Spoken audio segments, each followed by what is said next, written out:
Hello everyone, welcome back.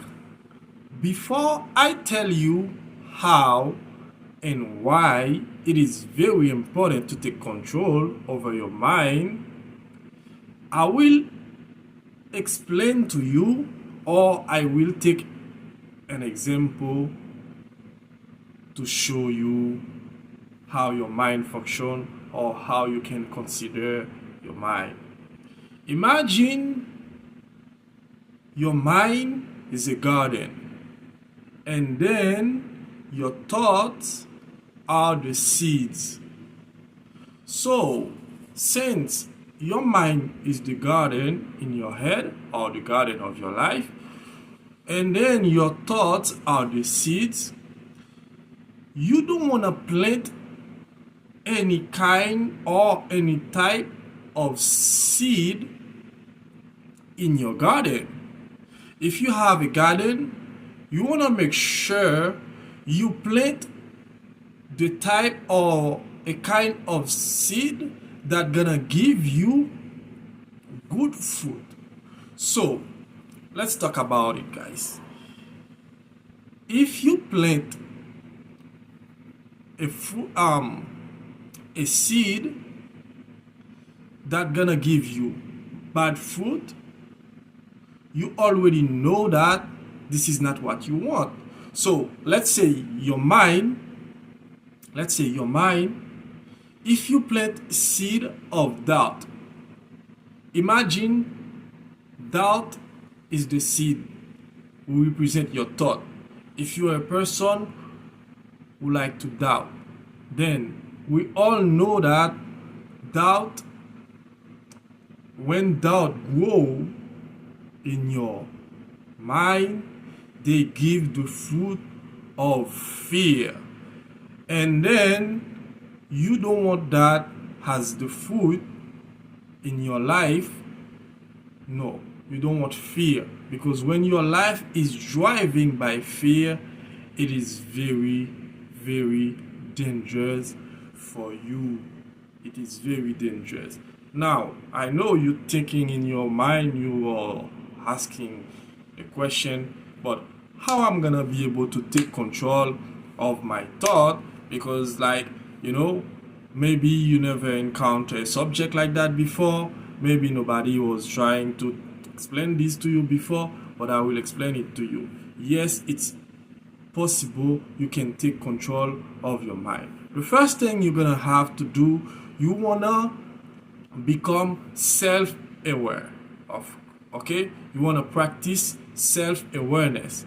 How to become aware? I'm gonna explain this to you in a simple way. Let's say I think like I'm not good enough about something. First of all, what do I have to do to become self-aware?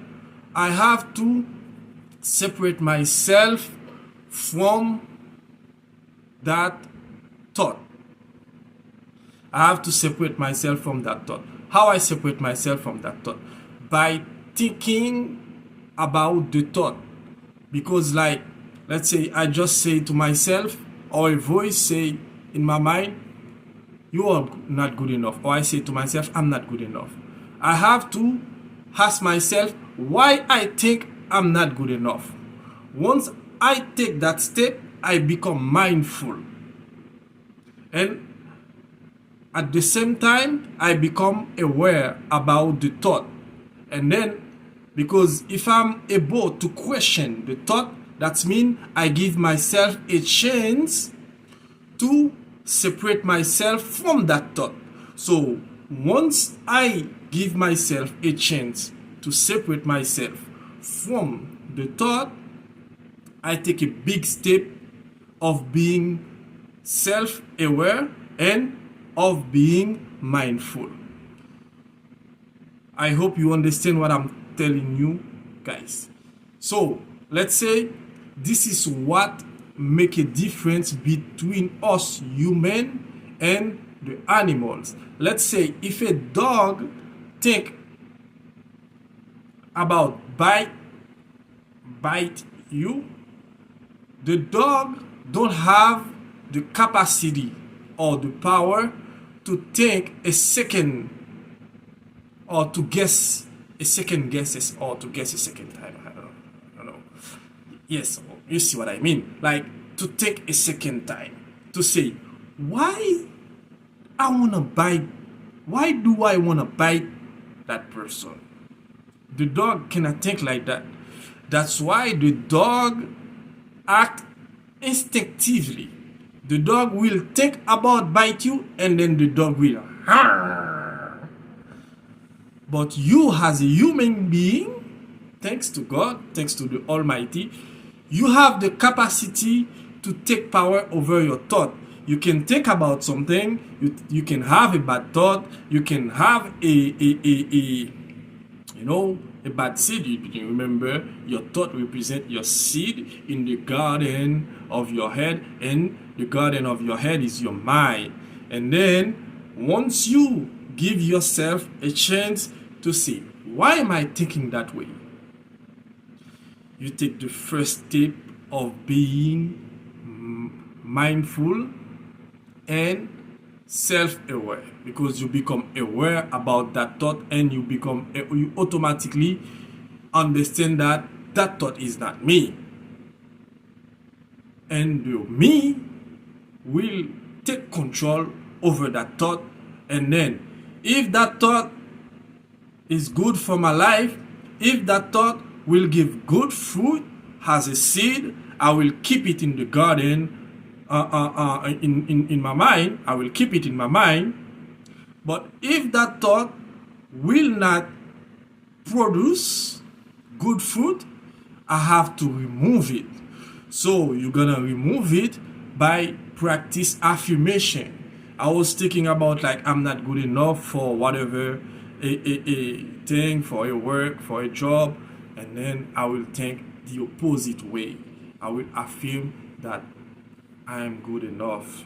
I can do it. I just have to put some effort.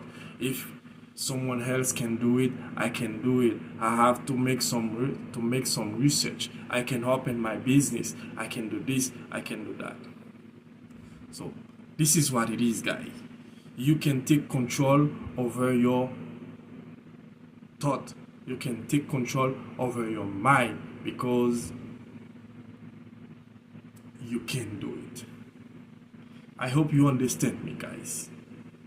I know there's a lot of other facts that can make it appear impossible or difficult, but it's not impossible. It might be difficult at the beginning, because being mindful is something you have to once you take that step to become self-aware. It's a step, because both work together, being self-aware and being mindful. Once you become self-aware, you have to be mindful, or you become mindful at the same time. Let's say, when you're gonna practice mindfulness, you're gonna make sure you wanna stay in the present, because, like, this is when you take this step, because it's step by step. It's step by step. That's when you're gonna take this step, like, to live in the present, not trying to control the future, not taking or dwell in the past, but you live in the present, and then that's it. So, like I just said, I know there's a lot of other facts that can make it happier, impossible, or difficult to take control over your mind. But it's not difficult, it's not impossible. It is very, very, very easy. It's very easy. Just think about it like that. It's very easy. So just know you will encounter some difficulty, but it's still easy, because for us in the community, it's